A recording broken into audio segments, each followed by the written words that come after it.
Murtadin bertanya, Alkitab menjawab. Hanya satu, tidak ada dua Tuhan. Memang semua pohon di dalam taman ini kamu boleh makan. Tuhanlah yang mati supaya kita selamat.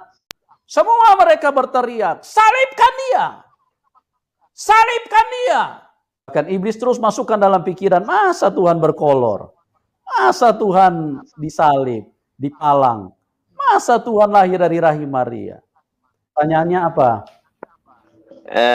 Iya, Ibu Nurul, ini kan Murtadin ya? Iya. Iya. Pertanyaannya seharusnya lebih diarahkan ke saya karena ini Murtadin, konsep malam ini Murtadin bertanya, Alkitab menjawab. Gitu. Manakah nasib orang-orang yang berdosa? Dia mati sebelum Yesus di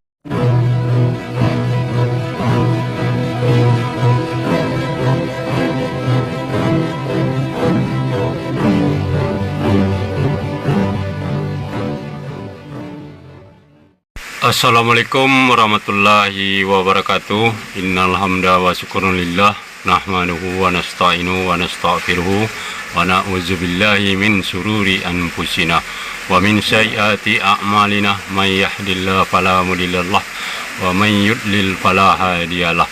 Allahumma sholli wa sallim ala sayyidina Muhammadin wa ala alihi wa sahbihi ajmain, amma ba'du. Puji syukur kehadiran Allah Subhanahu wa taala karena kita diberikan waktu dan kesempatan berjumpa kembali melalui channel Salam Satu Akidah. Semoga kita semua dirahmati Allah dan diberi kekuatan serta keteguhan hati di dalam iman Islam untuk terus insyaallah menyuarakan kebenaran Islam serta membentengi umat dari upaya pemurtadan.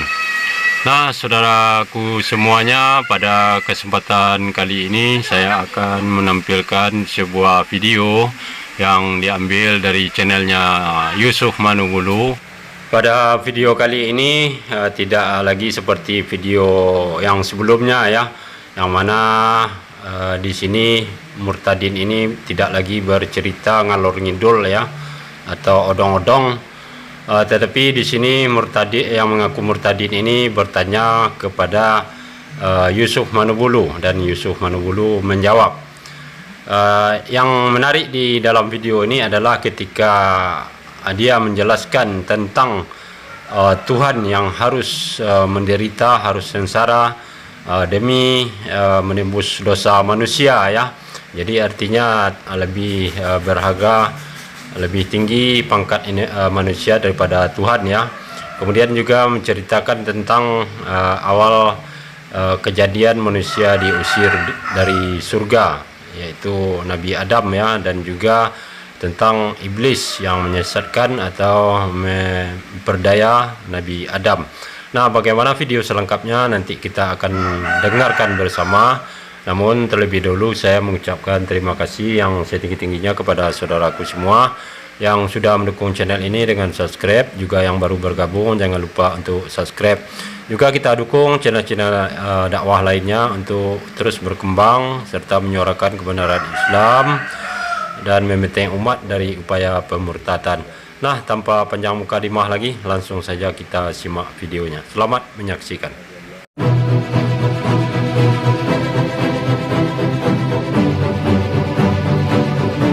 Satu sesi yang baru di mana Murtadin bertanya, Alkitab menjawab. Oke, Mbak Nurul, silakan apa yang Anda mau tanyakan pada malam hari ini, dan kemudian kita akan juga buka ruang interaksi buat teman-teman yang lain supaya kita semua semakin jelas bahwa di luar Alkitab tidak ada kebenaran.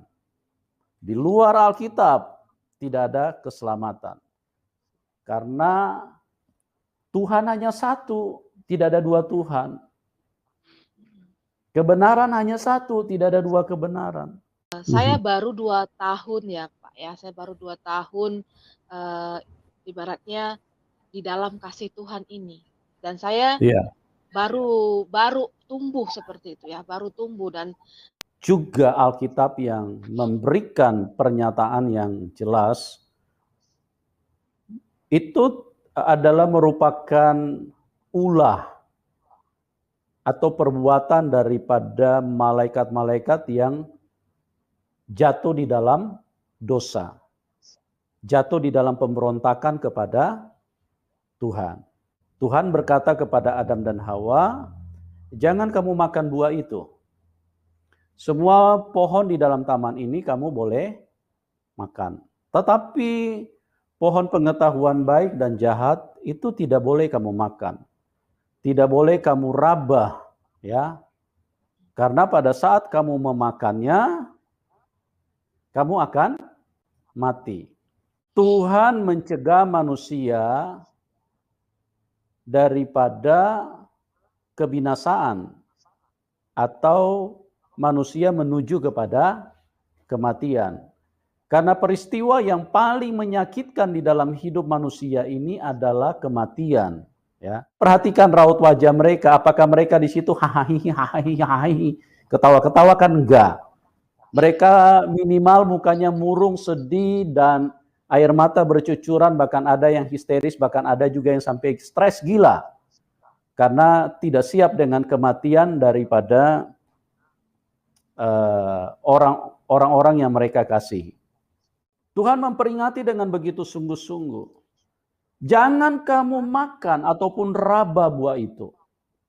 Nanti kamu akan mati.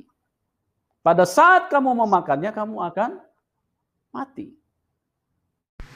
Baik, saudaraku semuanya, kita sudah dengarkan pernyataan Pak Yusuf Manubulu ya. Yang pertama, dia mengatakan bahwa malaikat itu memberontak terhadap Tuhan. Nah, di sini sangat tidak bisa diterima dengan akal sehat. Karena apa? Karena kita di Islam mengetahui bahwa yang namanya malaikat adalah ciptaan Tuhan, adalah makhluk ciptaan ya. Jadi malaikat tersebut adalah makhluk yang sangat patuh dan tunduk kepada Allah, dan dia adalah tentaranya Allah yang tidak mungkin memberontak, karena malaikat tidak dibekali dengan akal dan hawa nafsu. Nah, yang kedua, dia mengatakan di surga bahwa larangan kepada Nabi Adam, Tuhan berkata katanya manusia memakan pohon. Sejak kapan manusia ada makan pohon ya? Tetapi kalau di dalam Al-Quran, Allah melarang Nabi Adam untuk mendekati yang namanya buah kuldi ya, atau ini maksud di sini adalah buah, bukan pohon seperti yang dimaksudkan oleh Pak Yusuf Manubulu. Kemudian hal yang paling ditakuti manusia kalau menurut Pak Manubulu adalah kematian. Nah, di sini sangat berbeda sekali dengan kita di Islam, bahwa kita tidak ada takut terhadap apapun sekalipun itu kematian ya. Karena kita sebagai umat muslim hanya takut kepada Allah Subhanahu wa taala semata. Selain Allah tidak ada yang perlu ditakutkan walaupun maut ya. Jadi seperti itulah perbedaan keyakinan Pak Yusuf Manubulu dengan kita di Islam ya. Oke, kita dengarkan lagi. Memasukkan firman perkataan yang disampaikan Tuhan kepada Adam dan Hawa. Mereka palsukan. Makanya sekarang ini di dunia ini di mana-mana berita hoax itu menyebar seperti kayak pasir di tepi laut. Banyak betul. Ya. Bahkan sampai menyebarkan berita tentang chips, vaksin, bahkan muncul dari gereja sendiri. Ampun-ampun deh. Ya, ampun-ampun deh ini. Karena apa? Karena gereja tidak bertumbuh di dalam firman. Tidak mengerti firman. Adam dan Hawa lebih mendengarkan perkataan iblis. Iblis bilang tidak, kalau kamu makan buah itu, kamu akan menjadi seperti Allah. Terjadi peperangan antara kebenaran dan ketidakbenaran, antara Tuhan dan setan. Setan menginginkan kematian, tapi Tuhan menginginkan kehidupan. Tuhan pencipta kehidupan, setan pencipta kematian. Sampai di sini bisa nangkap, Mbak Nurul? Nangkap. Iya, bisa, Pak. Bisa nangkap ya? Nah, sampai di sini Pak Yusuf Manubulu mengatakan bahwa gereja adalah penebar hoax. Itu bukan kata saya ya, tapi kata Pak Yusuf Manubulu. Kemudian yang lebih menggelikan lagi di sini dia mengatakan bahwa Tuhan dengan iblis itu berperang ya, karena berlawanan. Karena Tuhan mencipta kehidupan dan iblis mencipta kematian. Nah, ini sangat kacau ya, karena lagi-lagi seperti yang disampaikan semula tentang malaikat, di sini pun iblis begitu. Karena iblis ini adalah ciptaan, adalah makhluk Tuhan ya, yang tidak mungkin melawan kepada Allah yang menciptakan iblis itu sendiri. Nah, kemudian kita ketahui kalau di ajaran Islam iblis itu bukannya berperang ya, tetapi membantah perintah yang sudah diperintahkan Allah untuk bersujud kepada Nabi Adam, karena dia merasa lebih baik daripada Nabi Adam ya. Kemudian iblis diusir dari surga. Namun iblis mempunyai dua permohonan kepada Allah, yaitu yang pertama yang dimintanya adalah qala anzirni. Jadi dia meminta umur yang panjang sampai kiamat, ila yaumil ba'sun ya. Kemudian Allah mengabulkannya, dia akan dikasih umur panjang sampai hari kiamat. Allah berkata innaka minal munzarin ya, jadi dikasih umur panjang sampai kiamat. Kemudian permohonannya yang kedua yaitu qala fa bi izzatika law yannahum ajmain, aku akan menggoda seluruh manusia. Itulah permohonan iblis terhadap Allah untuk menggoda manusia ya. Dan lagi-lagi Allah memberikan izin untuk menggoda manusia, sehingga dengan senang hati, dengan sangat gembira iblis keluar dari surga. Namun Allah berpesan ya kepada iblis bahwa silakan saja kamu goda seluruh manusia, tetapi ketika manusia itu sadar akan kesalahan dan dosa-dosa mereka, kemudian mereka bertobat dan minta ampun, maka akan ku ampuni, kata Allah kepada iblis. Nah, iblisnya jadi pelongo-pelongo lah ya, jadi kerja bakti aku nih katanya, karena sebelumnya dikasih izin ya untuk menggoda, walaupun orang sudah tergoda, tetapi apabila orang tersebut minta ampun, maka Allah akan mengampuni. Nah, seperti itulah cara pengampunan dosa di dalam ajaran Islam. Kalau orang itu berdosa dan mau bertobat dan minta ampun, maka Allah memberi ampunan. Ini suara apa yang muncul ini ya? Sorry, apa Mbak Nurul punya handphone? Ada bunyi suara di situ? Enggak ya? Tidak. Di situ ada muncul suara enggak di tempatnya Mbak Nurul? Tidak, Pak. Tidak, suara Bapak tidak ada ya? Oke. Saya pikir ada suara yang double. Dia Tuhan yang baik, dia turun ke dalam dunia untuk menggantikan Nurul Ramadhani, menggantikan Yusuf Manubulu, menggantikan semua manusia, supaya kita tidak perlu mati, tetapi Tuhanlah yang mati supaya kita selamat. Kita harus diselamatkan, kita harus ditebus dosa kita. Nah, upah dosa itu adalah maut. Jadi manusia karena berdosa, maka manusia harus mengalami kematian. Nah, kematian manusia-manusia adalah kematian karena dosanya. Nah, sampai sini Pak Yusufnya semakin ngawur ya. Dia mengatakan kematian Tuhan untuk menebus dosa manusia ya. Dan manusia mati itu karena dosa. Nah, ini sangat kacau sekali ya kalau kita simak dengan menggunakan akal yang sehat. Sebenarnya yang pencipta itu siapa? Apakah Tuhan itu bukan pencipta? Apa Tuhan itu tidak maha kuasa?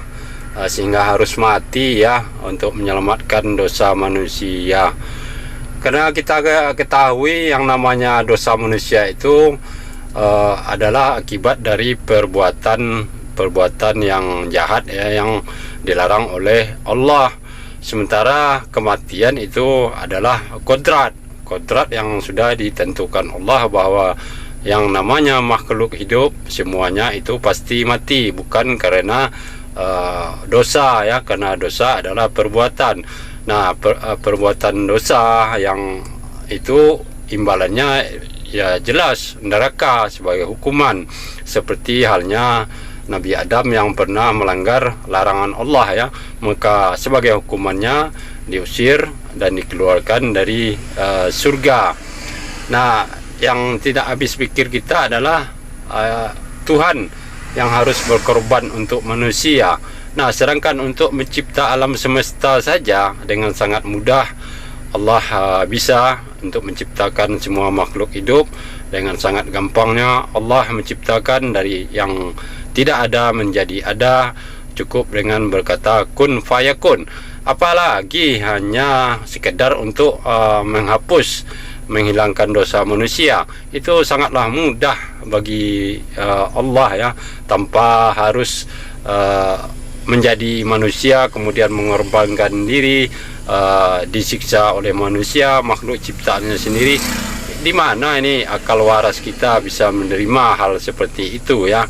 Jadi sangat kacau sekali kalau seperti ini yang dipaksakan oleh Pak Yusuf untuk meyakinkan orang ya, karena secara otomatis akan tertolak oleh akal sehat ya. Oke, kita lanjut lagi. Tetapi kematian Tuhan adalah penebusan terhadap dosa manusia. Tuhan tidak berdosa, tapi dia menjadi manusia supaya dia bisa tebus manusia. Yang ingin saya tanyakan, ya, ketika Tuhan Yesus sudah menebus dosanya dengan mati di kayu salib, bagaimanakah dengan perbuatan baik yang saat ini manusia buat ya, manusia buat ketika mereka misalnya mereka berbuat dosa, lalu mereka bertobat, lalu mereka berbuat baik gitu. Apakah itu menolong mereka seperti itu, Pak? Jadi kalau bicara tentang amal, amal tidak bisa membawa kita ke surga. Ya. Kalau kita berbuat baik setelah terima Tuhan Yesus itu konteksnya berbeda. Itu sebagai ucapan syukur dan ucapan terima kasih kita karena kita sudah dibebaskan dari tangan iblis. Kita sudah dibebaskan dari dosa. Beda dengan orang yang menganut konsep amal.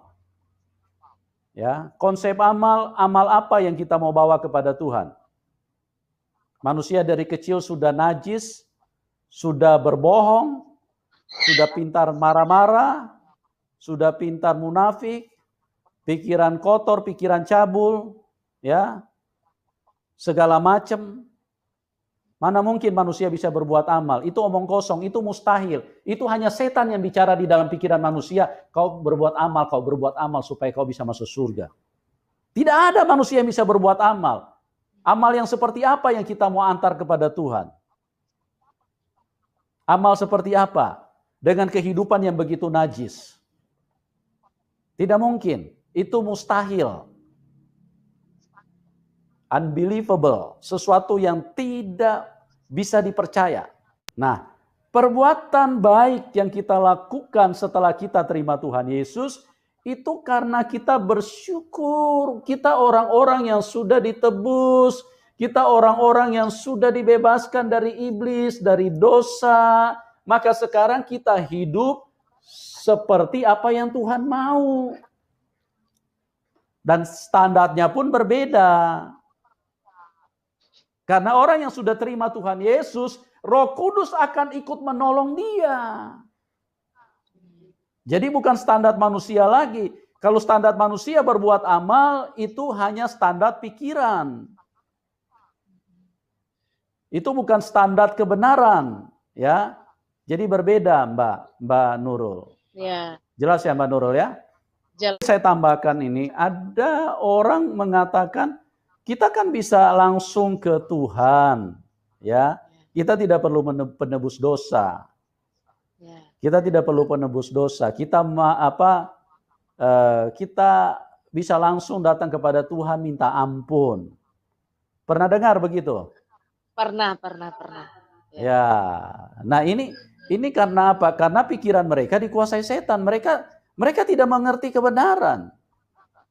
Saya mau beritahu kepada kita, dengar baik-baik teman-teman, siapapun Anda yang ada di dalam link ini, baik yang sudah percaya Tuhan Yesus maupun yang belum percaya Tuhan Yesus. Tanpa kita minta ampun pun Tuhan sudah ampuni kita. Dengar baik-baik umat Tuhan. Tanpa Anda minta ampun pun Tuhan sudah ampuni. Tuhan Yesus adalah Tuhan yang sangat baik.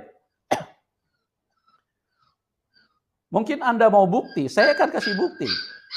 Pada waktu Tuhan Yesus di hadapan mahkamah, di sidang, di hadapan Pilatus, semua mereka berteriak, salibkan dia! Salibkan dia! Kami tidak menginginkan orang ini. Mereka menghendaki supaya Tuhan mati. Mereka menghendaki supaya Tuhan dibunuh pada waktu itu. Ingin sampaikan, tanpa kita minta ampun pun Tuhan sudah ampuni. Tuhan itu Tuhan yang sangat baik, ya.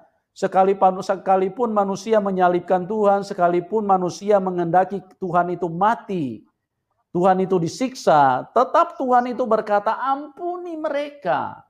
Karena mereka tidak tahu apa yang mereka perbuat. Nah, masalahnya Anda mau datang kepada Tuhan tanpa minta ampun pun Tuhan sudah ampuni. Cuma masalahnya manusia itu diikat sama iblis. Manusia ada di dalam tangan iblis. Manusia ada di dalam kuasa iblis. Bagaimana manusia bisa lepas dari iblis? Hanya Tuhan yang bisa bebaskan. Tidak ada satu manusia pun yang bisa lepas dari tangan iblis. Kecuali Tuhan Yesus datang di dalam hidupnya dan membebaskan dia. Baru dia bisa lepas dari tangan iblis. Nah, seperti saya katakan tadi, iblis itu kan menghendaki manusia harus mati. Itulah sebabnya manusia semuanya harus mati. Makanya tanpa kematian Tuhan Yesus, manusia tidak mungkin bisa selamat. Itu sebagai alat pembayaran yang dituntut oleh iblis. Iblis itu menuntut kematian manusia karena manusia berbuat dosa. Itu. Ya, jadi tidak mungkin manusia bisa selamat tanpa Tuhan Yesus menebus dan Tuhan Yesus mati buat mereka. Jadi orang-orang yang selama ini tidak mengerti berkata bahwa tanpa perlu juru selamat kita kan bisa langsung datang kepada Tuhan dan berkata, Tuhan ampunilah aku, berikanlah aku supaya aku bisa masuk surga. Itu omong kosong. Tuhan sudah mengampuni Anda. Anda karena tidak mengerti firman Tuhan saja. Tuhan sangat mengasihi Anda, ya. Tetapi iblis menghendaki kematianmu. Makanya kalau Anda tidak ditebus, tidak dibayar dosamu, tidak dibebaskan oleh Tuhan Yesus, Anda tidak mau buka hati buat Tuhan Yesus, maka Anda ada di dalam ikatan iblis, ikatan setan. Dan Anda pasti akan masuk di dalam penghukuman kekal, yaitu neraka. Karena apa? Karena Anda tidak dibebaskan dan iblis yang menguasai hidupmu, iblis yang mengikat hidupmu, iblis yang mengandalkan hidupmu, dan iblislah yang membawa hidupmu masuk ke dalam neraka. Tetap saja mereka lebih suka perkataan iblis. Mereka lebih senang. Iblis bilang itu bohong itu, bohong, odong-odong itu, ya, bohong itu tidak benar, ya. Bahkan iblis terus masukkan dalam pikiran, masa Tuhan berkolor, masa Tuhan disalib, dipalang, masa Tuhan lahir dari rahim Maria. Itu terus yang dimasukkan iblis di dalam pikiran manusia, dan manusia hahaha, iya. Nah, seperti itulah. Manusia tidak mau percaya. Tidak percaya Tuhan Yesus, apalagi yang cuma mengandalkan amal. Tidak mungkin bisa selamat. Tidak mungkin. Ya. Saya ingin memberikan satu penegasan kepada kita. Banyak orang yang mengandalkan amal. Saya ingin katakan, orang yang mengandalkan amal itu adalah manusia yang paling sombong di dalam hidup ini. Tapi mereka tidak sadar. Itu sebuah tipuan yang dihadirkan oleh setan di dalam hidup manusia. Amal tidak mungkin bisa menyelamatkan. Ya. Amal itu artinya begini, saya kasih gambaran seperti ini. Orang mengandalkan amal, ya. Terus kemudian banyak berbuat amal supaya kamu bisa masuk surga. Nah, orang yang berbuat amal dengan begitu angkuhnya, dengan begitu sombongnya, mereka datang kepada Tuhan. Tuhan, ini amalku. Nanti tukar ya. Tuhan kasih surga, saya kasih amal sama Tuhan. Itu sombong itu. Mau barter sama Tuhan. Tuhan, amalku sudah banyak loh. Ya kan yang menjadi ikonnya perbuat banyak amal supaya kamu bisa masuk surga. Nah, konsepnya, logikanya, alurnya itu setelah kita berbuat banyak amal, nanti kita datang sama Tuhan. Tuhan, ini amalku, mana surgamu? Kita tukar-tukaran. Aku sudah berbuat baik, aku kasih sama Tuhan. Tuhan kasih surga sama aku. Itu kan manusia sombong. Yang benar itu kita datang kepada Tuhan dengan rendah hati, dengan nangis, hancur hati dan berkata, Tuhan, aku orang berdosa. Ampuni aku, selamatkan aku Tuhan. Bukan datang dengan kesombongan dan berkata, ini amalku, ini perbuatan baikku, inilah yang aku lakukan ini. Manusia bisa berbuat apa sih dengan kehidupan yang begitu najis ini? Apa yang bisa dilakukan manusia? Tidak ada. Jadi amal itu adalah sebuah kesombongan yang manusia tidak sadari karena itu diproduksi oleh setan supaya manusia berbangga diri karena manusia bisa berbuat baik. Tidak ada manusia yang bisa berbuat baik. Makanya di dalam satu acara pesta coba perhatikan. Selalu diakhiri dengan kalimat, di dalam acara ini terdapat banyak kekurangan. Mohon maaf atas kekurangan-kekurangan yang ada. Ya memang itulah manusia. Manusia sangat kurang, minus kemana-mana. Apa bisa manusia berbuat baik di dalam kondisi minus kemana-mana itu? Tidak mungkin. Tidak mungkin. Inilah pengajaran yang sempurna. Tidak ada cacat celah sedikit pun. Tidak ada cacat celah sedikit pun. Yang mengatakan ini Alkitab palsu, itu karena maaf ya, karena Anda sudah dikuasai setan. Inilah Alkitab, inilah yang sempurna. Makanya kenapa kita disebut anak orang tua kita? Karena darah orang tua kita ada di dalam kita. Kenapa kita disebut anak Tuhan? Karena darah Tuhan ada di dalam kita. Itu loh teman-teman ya. Jadi kembali lagi ini Alkitab, kitab yang sempurna. Ya, kalau Anda tidak mau percaya Anda rugi sendiri, rugi bandar. Ini Alkitab, kitab yang sempurna. Tidak ada lagi yang bisa menyaingi Alkitab. Kenapa kita disebut anak Tuhan? Dan tidak ada satupun yang berani menyebutkan Tuhan itu Bapa kecuali sudah ditebus oleh darah Tuhan Yesus Kristus. Karena kita secara roh, secara otomatis kita menjadi anak Allah. Itu sebabnya kita memanggil dia Bapa karena darahnya ditumpahkan, ditebus. Itulah penebusan karya yang sempurna yang tidak dimengerti oleh banyak orang. Oleh sebab itu kami hadir pada malam hari ini untuk membukakan rahasia ini supaya kita tahu kenapa Tuhan Yesus harus mati di kayu salib. Kalau zaman bangsa Israel dulu itu korban binatang, ya. Korban binatang itu hanya lambang, sembelih-sembelih hewan. Darah binatang tidak mungkin bisa menyucikan manusia, tidak bisa menghapus dosa. Itu hanya lambang, makanya dia disebut anak domba. Kenapa dia disebut anak domba? Karena pada saat dia dibawa ke salib, ke tiang salib, dia tidak memberontak, dia tidak tanduk kiri, tanduk kanan. Baik, ada beberapa poin yang bisa kita tangkap sepanjang apa yang disampaikan oleh Pak Yusuf ini ya. Dan kesemuanya itu sebenarnya tertolak kalau menurut akal sehat dan juga berdasarkan rasa ya. Yang pertama, terkesan di sini Pak Yusuf mengkerdilkan atau mengkecilkan Tuhan sebagai Sang Maha Pencipta, Sang yang Maha Kuasa ya. Karena kemudian juga di sini terkesan dia menganggap iblis itu sesuatu yang menakutkan, sesuatu yang tinggi dan memang ditakuti. Nah, di sini saja sudah sangat jauh berbeda dengan kita di Islam ya, bahwa kita ketahui bahwa Allah itu maha kuasa atas segala sesuatu, apalagi jangankan untuk menghapuskan dosa, untuk mencipta saja itu sangat mudah ya. Kemudian juga kita tidak perlu takut kepada siapapun, termasuk kepada iblis ya.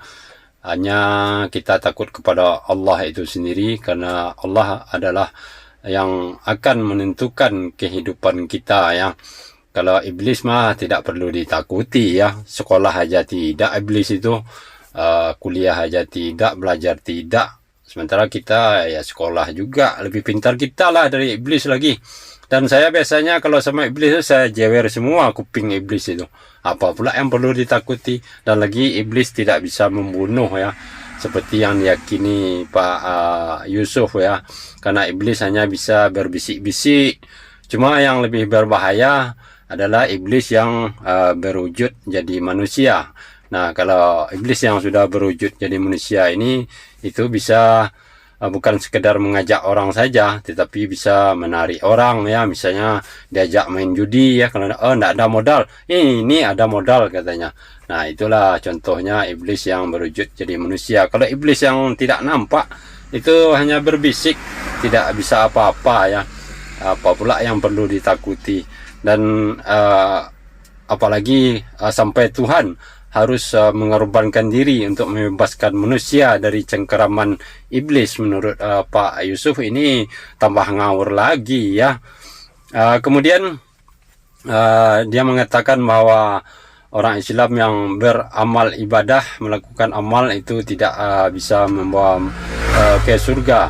Nah, ini satu kekeliruan lagi, bahwa umat Muslim melakukan ibadah itu atas dasar perintah dari Allah itu sendiri, berdasarkan petunjuk yang sudah diajarkan melalui utusannya, yaitu Nabi Muhammad SAW. Yaitulah jalan untuk orang melakukan bertobat dan minta ampun kepada Allah atas segala dosa-dosanya. Nah, kalau seperti yang sudah dijanjikan Allah ketika mengusir iblis dari surga ya, karena Allah akan mengampuni setiap manusia yang sadar akan kesalahan dan dosanya, walaupun sudah disesatkan dan digoda oleh iblis ya. Kemudian mengenai kitab suci, katanya Alkitab adalah kitab yang benar, yang tidak ada cacatnya. Sebenarnya kalau kita mau jujur, mau periksa semua, sangat banyak ayat-ayat di dalam Alkitab tersebut yang kontradiksi, yang berlawanan, yang tidak sesuai dengan yang aslinya ya. Tapi tidak mungkin kita jabarkan di sini, akan panjang ya, memakan waktu. Oke, kita lanjut lagi. Kita ke Lois. Lois, selamat malam. Selamat malam. Malam. Saya mau bertanya ke Ibu Nurul ya. Oh iya. Silakan. Pertanyaannya apa? Iya, Ibu Nurul, ini kan Murtadin ya. Ya. Ya. Kira-kira sesuatu hal yang ya, Mas Lois, gimana Pak? pertanyaannya seharusnya lebih diarahkan ke saya, karena ini Murtadin, konsep malam ini Murtadin bertanya, Alkitab jawab gitu. Oh iya. Gini Pak Manubulu. Silakan. Itu Yesus itu kan menebus dosa. Berarti kematiannya itu menebus dosa ya, Pak Manubulu ya? Betul. Lantas bagaimanakah nasib orang-orang yang berdosa, dia mati sebelum Yesus disalib? Itu nasibnya gimana? Diampuni nggak dosanya? Ya, orang yang percaya kepada Allahnya Israel diampuni. Oh, orang yang percaya hanya Allahnya kepada Israel. Allahnya Israel diampuni. Lalu Yesus ini apanya Israel ini, Pak? Ya, Allahnya Israel. Oh, Yesus itu Allahnya Israel. Kira-kira Israel sendiri pernah ketemu Yesus nggak ya Pak? Loh, gimana sih? Tuhan Yesus turun ke Israel. Iya, maksudnya kan Yesus adalah Allah Israel gitu. Gini. Ini saya mau tanya ini, Mas Lois ini. Kira-kira Mas Lois merasa nggak kalau Mas Lois ini orang berdosa? Loh, kok Bapak jadi balik nanya? Katanya saya Ya, suruh nanya kan Bapak tadi. kita berdiskusi kan. Anda bertanya. Tapi saya belum dijawab Pak pertanyaannya. Ya, ini Mas Lois Islam apa Kristen? Islam dong. Oh ya, makanya kita diskusi ya. Saya juga harus bertanya kepada Anda. Jadi jangan cuma Islam terus yang bertanya. Pak Manu, iya betul ya kata si Rudi Yohanes, jangan kerja kau bertanya terus gitu ya. Saya baru ingat itu. Ya. Itu tadi Bapak tanya apa ke saya Pak Manubulo, mohon maaf. Ya, Mas Lois mengakui nggak kalau Mas Lois ini orang berdosa? Oh iya, tidak munafik saya. Ya, oke. Kalau Pak Yusuf sendiri berdosa nggak? Oh, saya sangat berdosa. Makanya saya perlu Tuhan Yesus. Nah, oke. Pertanyaan selanjutnya. Dosanya di atas saya berarti. Kalau Mas Lois merasa berbuat adalah orang yang berdosa, kira-kira bisa pulang ke surga nggak? Bisa, kan saya kan orang Islam. Maka akhirul kalam la ilaha illallah dakhalal jannah. Siapa yang akhir kalamnya menyebut tidak ada sesembahan kecuali Allah, masuk surga. Udah, itu aja. Orang berdosa bisa masuk surga? Berarti Allahnya Allah yang najis dong. Tuhannya berarti Tuhan yang kotor dong. Kalau kita bisa ketemu dengan Tuhan, kan kita sebagai orang berdosa. Innallaha ghafurur rahim. Sesungguhnya Allah Maha Pengampun dan Maha Penyayang.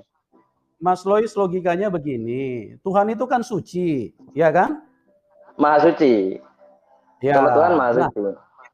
Oke, Tuhan Maha suci. Terus kita orang berdosa, kita bisa layak nggak ketemu Dia? Ya layak lah. Kenapa nggak layak? Kita kan minta ampun. Kita kan minta ampun, kan innallaha ghafurur rahim. Sesungguhnya Allah Maha Pengampun dan Maha Penyayang. Kita tinggal minta ampun. Iya, minta ampun, makanya kita perlu penebus dosa dong kalau begitu. Nggak perlu. Kita cukup minta ampun saja. Nggak bisa. Ngapain kita punya penebus dosa kalau kitanya tetap berdosa gitu loh. Artinya siapa yang dosa, siapa yang dikorbanin gitu loh. Maksudnya saya berdosa, ya saya sendiri yang bertaubat, memohon ampun, memperbaiki diri. Masa saya berdosa orang lain yang dianiaya gimana sih? Bukan orang lain yang dianiaya, ya tapi kan? Tuhan. Seandainya saya seiman dengan Bapak, saya berdosa. Saya nggak perlu minta ampun, ditebus sama mohon maaf Yesus Kristus. Loh, kok saya yang dosa, Yesus yang sengsara gitu? Kan nggak adil gitu loh. Loh, jadi caranya Anda menebus dosa Anda bagaimana? Caranya ini melepaskan diri dari dosa itu bagaimana caranya? Ya tadi innallaha ghafurur rahim, sesungguhnya Allah Maha Pengampun dan Maha Penyayang. Iya, Maha Pengampun dan Maha Penyayang, tapi manusia berdosa kan tidak layak untuk menghadap Sang Yang Suci yang kudus. Nah, ini berarti jawabannya ada lagi. Ya ayyuhalladzina amanu tubu ilallahi taubatan nasuha. Wahai orang-orang yang percaya, bertaubatlah kepada Allah dengan taubat yang sesungguhnya. Jadi benar-benar taubat, gak main-main. Jadi kalau mengaku berdosa, meminta ampun dan selanjutnya jangan diulang lagi. Ya ayyuhalladzina amanu tubu ilallahi taubatan nasuha. Gitu. Dosa apa yang bisa diampuni yang langsung kepada Tuhan? Allah Subhanahu wa Ta'ala berfirman dan Rasulullah SAW juga bersabda, semua dosa diampuni oleh Allah kecuali illa syirka. Inna syirka ladulmun adim. Kecuali syirik. Syarika berasal dari kata syaroka dalam bahasa Arab yang artinya menyekutukan. Siapa yang disekutukan Allah? Inna syirka ladulmun adim. Sesungguhnya kesyirikan atau menyekutukan Allah adalah dosa yang tidak akan diampuni. Ya, jadi gini Mas Lois, kita ini berbeda konsep, beda langit dengan bumi ya. Ya, saya sudah menjawab pertanyaan saya Pak Yusuf. Sekarang saya minta bertanya. Bapak tadi mengatakan bahwa Yesus adalah Allah Israel. Nah, saya bertanya, Allah Israel itu berarti ada dua dong. Kan ada Allah Bapa, ada Allah Yesus. Enggak, itu hanya karena Anda tidak mengerti aja, pikiran Anda terbatas. Kecuali Loh, Anda terima ya, Tuhan Yesus. sekarang saya tanya, Yesus Allah atau bukan? Ya Allah. Oh, berarti ada dua dong Allahnya. Allahnya Tidak. Abraham kan Hashem. Siapa yang bilang dua? Itu kan Anda sendiri yang mengatakan dua. Loh, Alkitab tidak kalau pernah begitu, bilang Allah ada dua. Cuman yang saya perlu beritahu Anda, hanya ada satu Allah yang benar, itulah Tuhan Yesus. Tidak mungkin ada dua Allah yang benar. Kalau ada dua Allah, itu berarti satu palsu. Itu. Loh, sejak kapan Allahnya Musa adalah Yesus? Ya sejak dari dulu. Ih, coba sebutkan di perjanjian lama Musa menyembah Yesus mana? Ya Anda baca sendiri aja, saya tidak usah sebutkan. Loh, Bapak kan seorang pastor, harusnya jelas dong. Nah, demikianlah saudaraku semuanya, kita sudah dengarkan keseluruhan video dari Yusuf Manobulu ini ya. Dan yang berbeda di sini adalah kalau videonya sebelumnya para murtadin bercerita untuk meyakinkan orang, namun semua cerita itu tidak masuk di akal ya, tidak bisa diterima di pikiran kita. Dan di sini Pak Yusuf Manobulu juga bercerita tentang keyakinan dia sendiri, namun tetap saja tidak bisa kita terima berdasarkan logika dan akal sehat ya, karena di sini Pak Yusuf mengecilkan atau merendahkan Tuhan Sang Maha Pencipta dan malahan takut terhadap iblis yang notabene adalah makhluk ciptaan dari Allah Subhanahu wa taala. Nah, sangat jauh berbeda dengan kita di Islam, bahwa yang perlu kita takuti hanya satu, yaitu Allah Subhanahu wa taala, dan masalah dosa dan kesalahan itu bisa diampuni oleh Allah apabila orang tersebut bertobat dan minta ampun ya, tanpa harus Tuhan menjadi manusia turun ke dunia. Itu yang tidak bisa kita terima menurut akal kita. Dan begitu juga saudara kita, saudara Louis yang menelepon dan bertanya kepada Pak Yusuf, juga Pak Yusuf sulit untuk menjawab pertanyaan yang diajukan, terkesan jawabannya itu ngawur ya, tidak rasional dan tidak logis. Nah, demikianlah saudaraku video ini, mudah-mudahan bisa bermanfaat. Akhir kalam, tidak ada gading tidak retak. Kalau ada salah itu murni dari saya, kebenaran hanya milik Allah Subhanahu wa taala. Terima kasih. Assalamualaikum warahmatullahi wabarakatuh.